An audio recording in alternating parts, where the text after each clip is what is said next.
닿기만 해도 상처가 난다는 일명 화상벌레가 대학가 기숙사뿐 아니라 생활 속 깊숙이 침투해 있어 피해 사례가 온라인을 뜨겁게 달구고 있습니다. 태풍 미탁의 북상으로 가을 축제가 축소되거나 연기되면서 축제 관계자들이 애를 태우고 있습니다. 고용과 산업 위기를 겪고 있는 군산에 대한 정부 지원 대책이 부실해 가동업체나 일자리, 예산 모두 최저 수준을 보이고 있습니다. 여러분 안녕하십니까? 전주 MBC 뉴스데스크입니다. 피부에 닿기만 해도 상처가 난다는 일명 화상벌레가 도내 한 대학 기숙사에 출몰한다는 이야기 어제 전해드렸죠. 보도 이후 대학교뿐만 아니라 다른 지역에도 제보가 잇따랐는데 학교 측과 보건당국은 추가 방역과 함께 역학조사에 나서기로 했습니다. 조수영 기자입니다. 화상벌레로 학생들이 고통받고 있는 전북 완주군의 한 대학교. 간밤에도 이 벌레가 기숙사 침대까지 기어 올라와 학생들이 잠을 설쳐야 했습니다. 다리가 간지럽길래 봤더니 화상벌레더라고요. 친구랑 무서워서 앉아있는데 그 와중에 2마리가 더 나와가지고 그냥 그날은 잠을 아예 못 잤어요. 또 다른 학생은 무언가가 목 부위를 핥힌 것처럼 상처가 선명합니다. 지난 주말 완주에서 낚시를 즐기고 나서 생긴 상처입니다. 화상을 입어서 좀 피부가 쭈글쭈글해지면 아프잖아요. 딱 그 느낌이었어요. 네, 이렇게 하면서 여기 독성이 묻어서 이게 이렇게 됐을 거라고 하더라고요.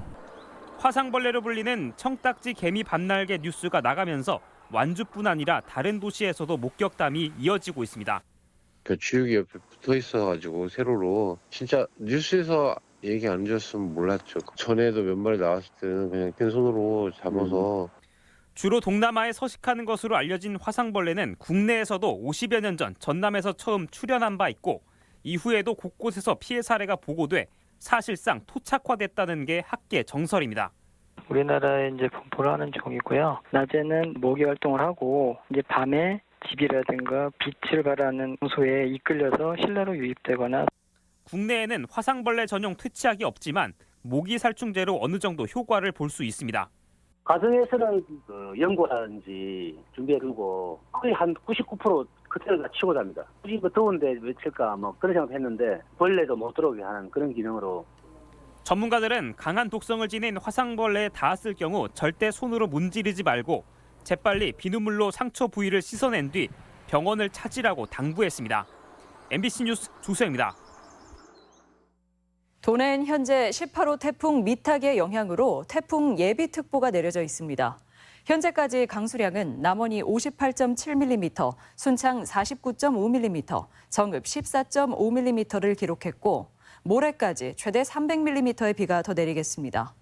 전라북도는 내일 밤 늦게부터 태풍의 직접 영향권에 들 것으로 보고 경사지와 산사태 위험 지역 등 피해 우려 지역에 대한 점검을 지시했습니다. 때 아닌 가을 태풍이 3차례나 올라오면서 지역 축제장마다 울상입니다. 10월 3일 개천절을 맞아 화려한 개막식을 준비했지만 행사 규모를 줄이거나 연기하는 등 대책 마련에 부심하고 있습니다. 유룡 기자의 보도입니다. 유명 가수를 내세워 야심차게 개막식을 준비하던 임실엔 치즈축제. 10월 3일 개막이 코앞인데 태풍이 몰고 온 비가 내리기 시작하고 바람까지 불면서 걱정이 태산입니다. 단단하게 고정하고 있어요. 그래서 지금 보시는 것처럼 보통 일반적인 것보다는 좀 튼튼하게 둘러붙고 있고 그런 상황입니다. 천막 등 각종 시설물을 단단히 조이고 안전사고가 발생하지 않도록 긴장을 놓지 못합니다. 다행히 태풍이 3일 오전에 한반도를 지나갈 것으로 예상되면서 저녁으로 예정된 개막 공연은 치를 수 있을 것으로 기대하고 있습니다. 개막식이 열리는 오후 때는 지장이 없을 것 같아서 우선은 하나씩 준비를 하고 있어요. 계획대로 하는 것으로. 청명한 하늘 아래 많은 인파를 기대하며 개막식을 준비하던 다른 축제장도 사정은 마찬가지입니다.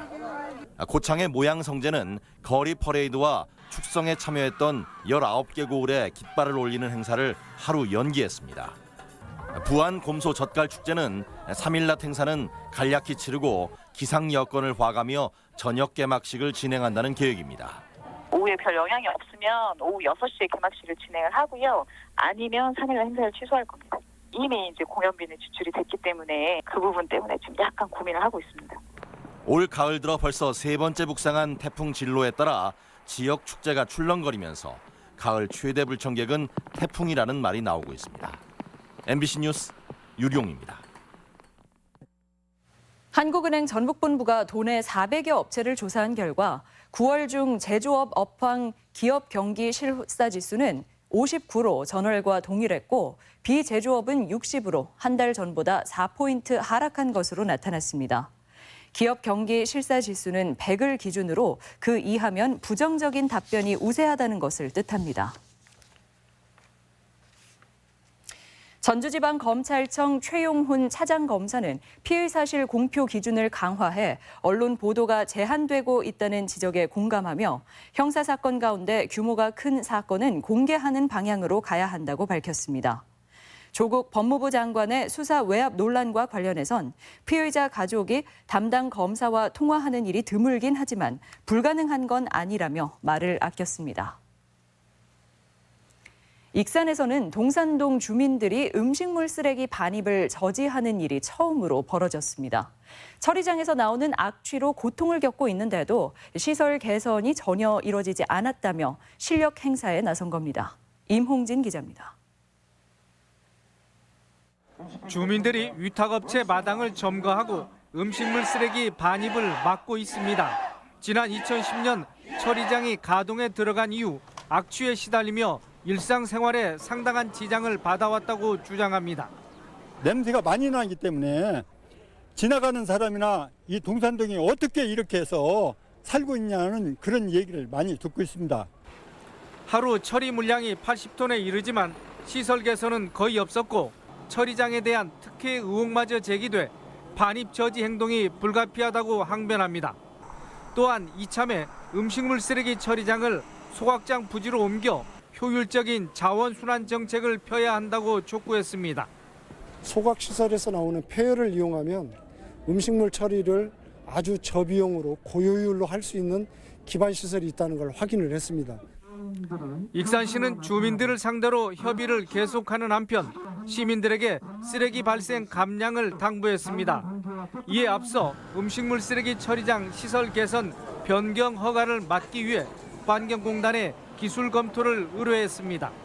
기술 검토를 요청해가지고 그 결과를 지금 기다리고 있는 실정입니다. 저희가 또 자체 검토를 해가지고 최대한 법적에 맞게 처리를 할 예정입니다.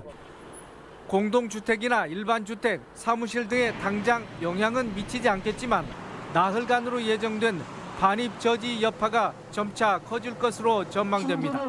MBC 뉴스 임홍진입니다.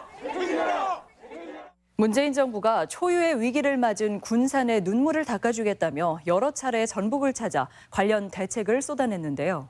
하지만 실상을 보니 호전된 것은 없고 상황은 계속 악화 일로를 걷고 있습니다. 강동엽 기자입니다.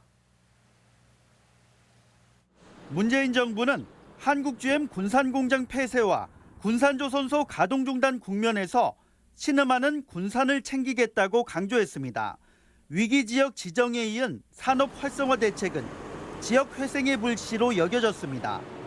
특히 협력업체들까지 이어질 고용의 감소는 군산시와 전북도 차원에서는 감당하기가 어려울 것입니다.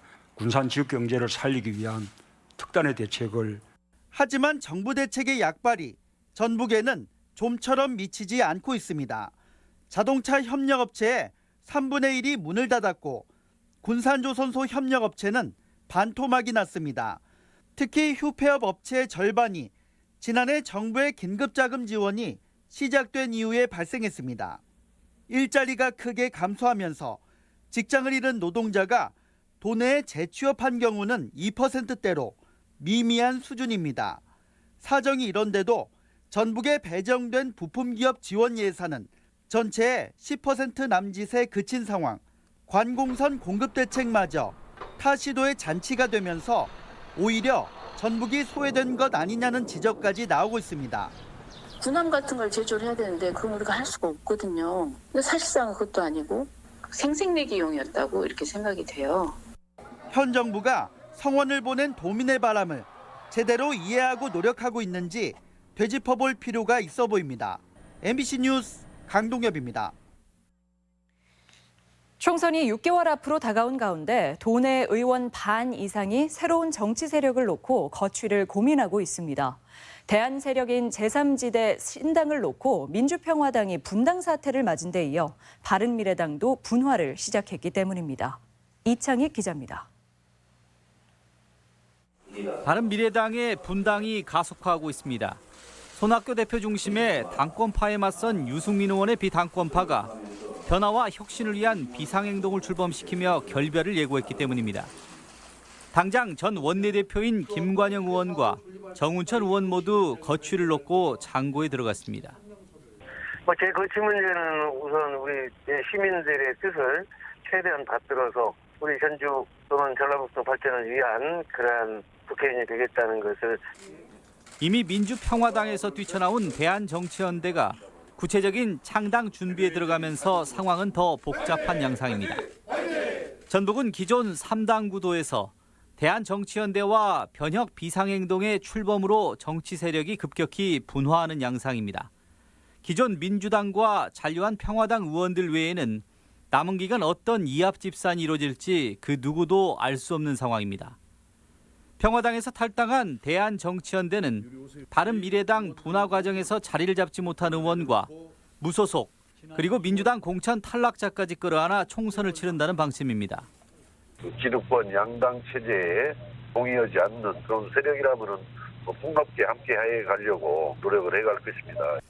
하지만 거대 여당에 맞설 만큼 새로운 대안 세력으로 제3지대 신당 창당도 일정 자체가 불투명해 정작 의원들의 거취 결정이 쉽지 않은 상황입니다.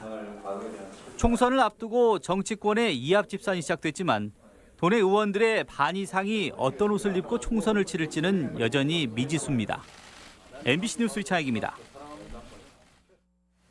자유한국당 정미경 최고위원은 오늘 전북도당에서 열린 김항술 위원장 취임식에서 총선 승리를 위해 바른미래당 탈당파와의 통합을 촉구했습니다. 정 최고위원은 무당층이 38%에 이른다며 이를 아우를 수 있도록 범보수 진영의 통합을 역설했습니다.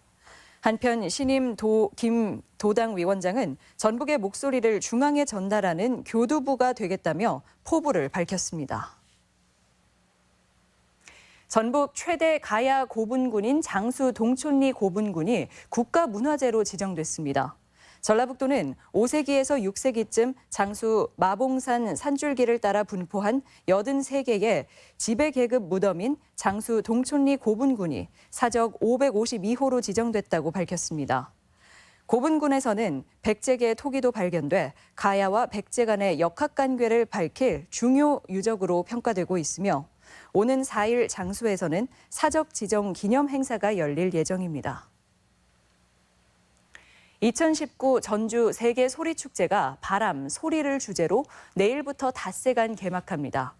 올해 축제는 유럽, 조지아, 아프리카, 말리 등 20개 나라에서 1,200 아티스트들이 참여해 오는 6일까지 한국 소리문화의 전당과 14개 시군에서 다양한 공연을 펼칠 예정입니다. 내일 저녁 7시 반 한국 소리문화의 전당에선 무곡 마주르카를 현대적으로 재해석한 개막 공연이 펼쳐집니다. 새만금 개발청은 오늘 기자회견을 통해 환경부가 내년 9월까지 새만금 수질평가 용역을 실시해 그 결과가 오는 2021년에 작성되는 새만금 종합개발계획에 담길 것이라고 밝혔습니다. 새만금 수질평가 용역에는 그간의 사업 효과와 오염원 분석도 포함돼 이를 토대로 해수유통 등 수질 관리 방안이 결정될 예정입니다. 저소득층 여학생을 돕기 위한 위생용품 전달 행사가 열렸습니다. 대한적십자사 전북본부는 전북 여자고등학교에서 도내 저소득층의 여학생의 건강을 위해 1년간 사용할 수 있는 1억 원 상당의 위생용품을 전달했습니다. 이번 사업은 전북 출신 여자 아이돌 그룹 멤버의 기부금으로 진행됩니다. 일제 잔재로 지적받아온 전주 동산동 명칭이 여의동으로 바뀌었습니다. 전주시는 일본 미쓰비시사 창업주의 호를 따 이름을 붙인 동산동 명칭을 여의동으로 변경하는 시 조례안이 오늘부터 시행됐다고 밝혔습니다. 여의동은 용이 여의주를 물고 승천한다는 뜻입니다. 전북권 뉴스였습니다.